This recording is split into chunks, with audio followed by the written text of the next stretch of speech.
Now, the last thing we want to talk on literals is the other literals, and these are the Boolean types, and it's either a true or a false. Now, let me go ahead and print out a Boolean literal. Let's say cout true, and I print this out ENDL, right, and Shift B. So one has been returned, and that means that it's a true value. When we change this to false,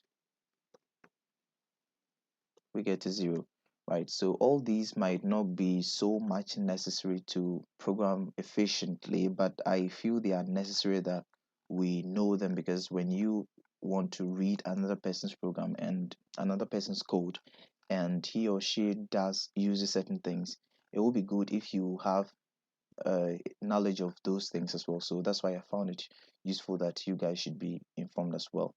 But if you want to just go ahead with hard coding, you can skip these videos and then go on to the sections that you want. So I'll go ahead and clear this out, and then now we want to talk more on the constants, the main purpose of this video. A constant is something that cannot change, a value that cannot change within the program that we are writing, right? So we can do that by using the constant keyword. So I'll go and comment this, and then we see this.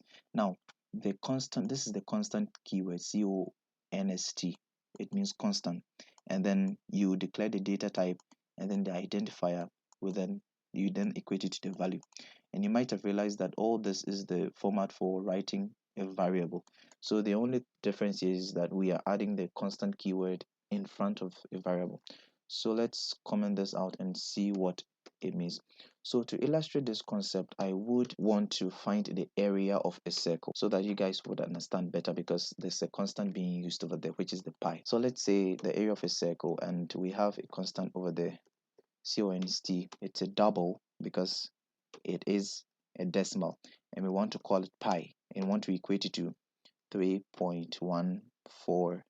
Let's check up there what the value was, and it's 3.14159. So we just, and we come over here and paste it down there, and then we can't forget the semicolon over there. So this is a constant we created, and it's equal to pi. The name is pi, storing a value of 3.14 and all of that, and it's a double.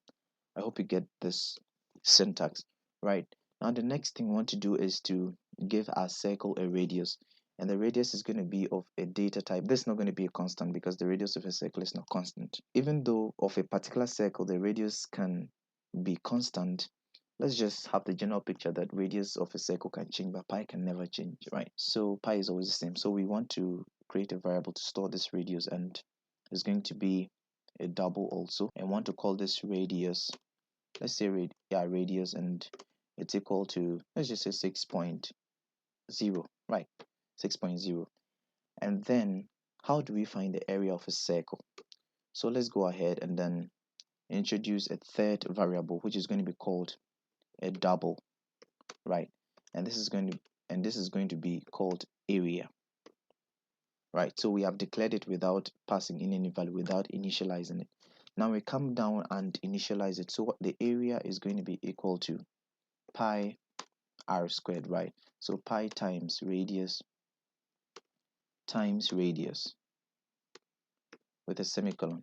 So right now we print this area out to see what the output is going to be. So we have area over there, and then we have ENDL. So we run this Shift B, and we get the area as 113.097. Yeah, you can use a calculator to verify, and hopefully it should be the same. So that is the area of a circle that we just used the constant keyword to do. So now let's try to change the value of this constant to see if this would allow it. So let's come down here and say we try to change the pi to, let's say now we want to update pi is now equal to, let's say 5. Let's run this and see what the effect is going to be. An error was thrown that assignment of read only variable pi. So it's only read only. So you are allowed to only read it. You can't change it. It's only readable. It can't be changed. But if we come down here and say radius, if we come down and say radius, right now the radius is equal to, let's say 8, right? So let's run this and comment this out to see what the output is going to be. Right now we don't get an error, we get an output which is going to be 201.0 62. So 201.062 is the output. So over here we could change the value of the radius because it wasn't a constant.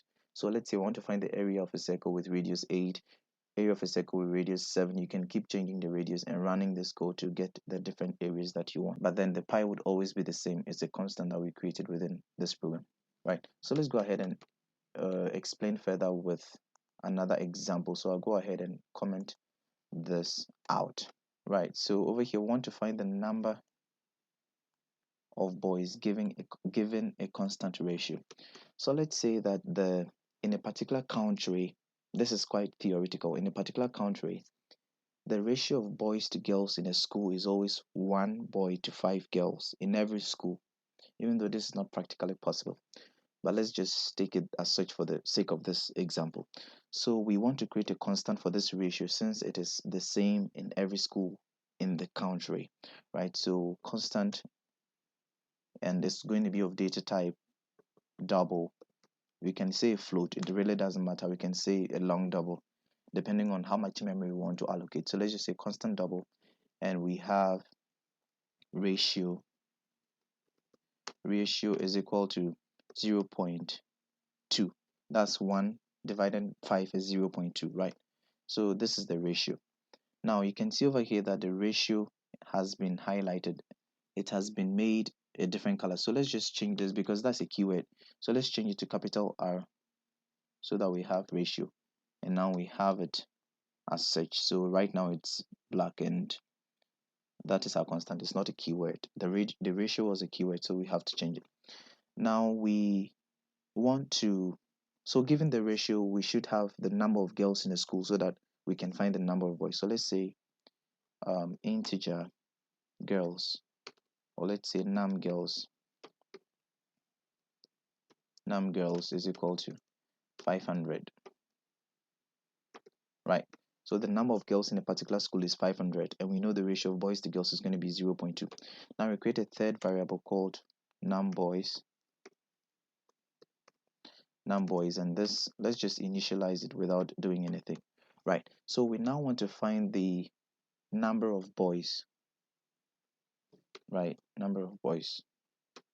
So we want to find the number of boys, and how do we go about it? So we equate num boys to be equal to num girls times ratio, times the ratio in the school.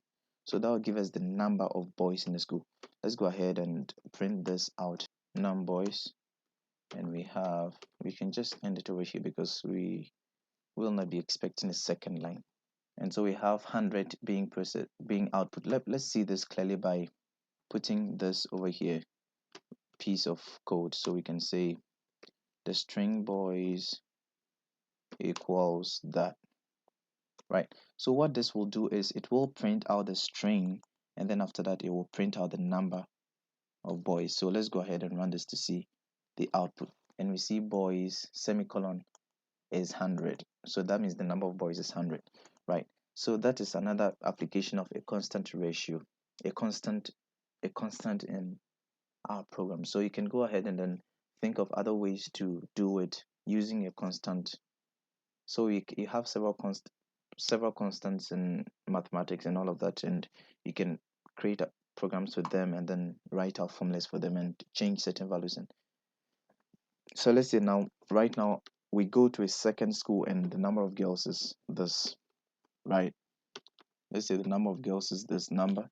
So let's calculate the number of boys. We can just run this program to get a number right away. And now the number of boys is updated to this, as you can see over here. I think it's 1,355,377. Yeah, so that's now the number of boys. So depending on the school, we can change the number over here, and the number of boys should change as well. So you can go ahead and experiment with all of those. So I'll go ahead and comment this out. And now I want to introduce a second way of declaring constants. We know the first way was just to use the keyword constant, and then you put in the data type with the name, which is going to be anything. So that was the previous format this way. So I'm going to copy this and then paste it over here. Okay, now this is the previous way of doing it. What we want to do here is to introduce a second way of doing it. Now we can do it this way instead. Hashtag define, and then we write out the name of the constant, which is going to be ratio, and then it's going to be, what value is it going to store? It's going to store 0.2, right? And we leave it as such. So what this line of code does is the same thing that this does. So this line of code over here, it does the same thing as this one will do. Now you might have noticed the hashtag over here. We have a hashtag up there as well over here, include iOS stream. And as I have explained in a previous video, this hashtag is, it defines preprocessor lines, right? So what this does is that before the program runs, the computer looks for lines of these hashtags, lines that have been hashtagged, and then it gets out that information before the program starts to run. So basically, the intuition is that it gets the ingredients for the food that will be prepared, or it gets the instrument for the work that will be done, right? We can leave it over here, paste. We can leave it over here before the program, before the lines that we want to use it, or we can send it all the way to the top so that the program will get it before, even though over here the program will get it, but then putting it at the top is always good practice. So let's put it up there, and then yeah, paste. So define ratio is 0.2, and notice there is no semicolon over here because preprocessor definitions don't have semicolons ending them, right? So note that as well, right? 0.2. So we scroll down here and then we uncomment all of these. Let me just clear this and then go ahead and uncomment all of these ones so we can run it. So we should get the same thing. So let's say that the definition is up there, which is let me just paste it here as well and comment it out. So this is the definition. Define ratio is 0.2, and we are calling out ratio over here. So it should give us the same answer. Let's use 500 so we can verify. 500. So we shift B. Whoops.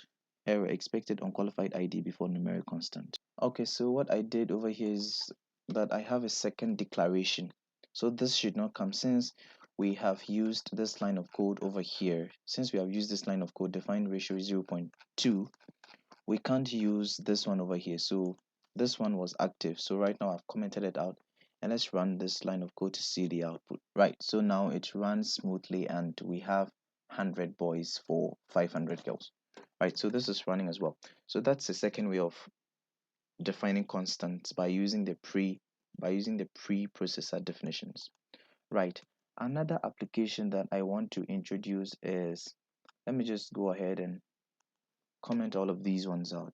So another thing I want to introduce is using constants to define escape characters. So let me introduce it with this. Let me illustrate it with this example. So let's say I want to print out hello world. This should be a string. Hello world, semicolon, and see out how is it going. Right, with the semicolon. So let's go ahead and run this to see the output. And we get hello world. How is it going? It's been mixed. So what we can do is, let's come up, let's just define it over here. So let's define a new constant which is going to be called new line. So we can use the hashtag to define that. So let me scroll up so you can see what I am doing. So we have hashtag define, and we want to use the word new line, and that's going to be equal to the character slash n. And we know slash n, what slash n does, it introduces a new line, right? So right now after this we can see out new line, and then we run this to see the output, and now we see that the lines have been separated, right? So that's another way of using constants, by defining them this way. So we can make this even simpler by just defining this as NL, that's new line, and instead of running this entire line of code, we can just run it after here. So we can have this and then new line like that, and we run it and we have the same effect, right? So this is much simpler than the ENDL. So you can define it this way and use NL, or you can even call it new L or whatever you want to call it, right? So that's another application of it.